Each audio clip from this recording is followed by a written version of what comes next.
It was an ordinary autumn night. Anka sat in her old house on the outskirts of the city, trying to focus on her work. The wind was hitting the windows, and the leaves were dancing outside in the streetlight. In the background, soft music played, muffling the creaks of the old wooden walls. But then she heard it, a faint creaking sound coming from below, from the basement. At first, she thought it was just the draft. The basement in this house had always been a little odd, old, with a concrete floor and dusty shelves full of mementos from previous owners. She never went down there. Why would she? There was nothing but clutter. The creaking happened again, this time louder, like someone was slowly opening a door. Anka froze.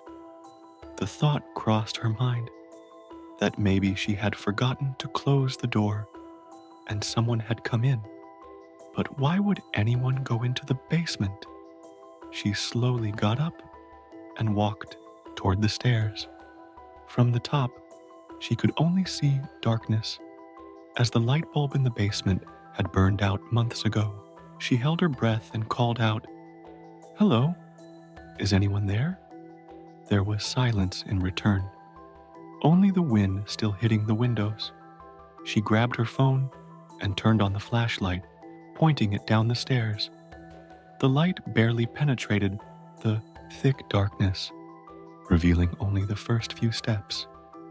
That's when she heard something drop at the bottom of the basement. It sounded like something hitting the concrete floor. "It must be a mouse or a cat," she murmured, trying to calm herself. But deep down, she knew something wasn't right. She descended a few more steps. The cold hit her like a wave. The house was always cold, but the basement had a different kind of chill, one that seeped into her bones. When she was nearly at the bottom, she heard a loud snap behind her. She spun around quickly, but there was no one there. Her heart raced as she directed the light toward the shelves. Everything seemed in place. Old jars, boxes, some tools. But then she noticed something strange. There were footprints on the floor, wet, muddy prints leading further into the basement.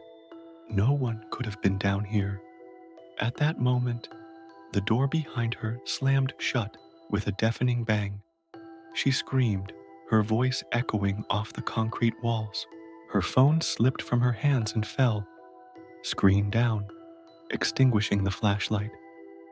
Suddenly, she heard a breath, a soft, uneven breath, right behind her. She froze. She couldn't move. That breath was getting closer, as if someone was standing right over her. Then she felt something cold on her shoulder.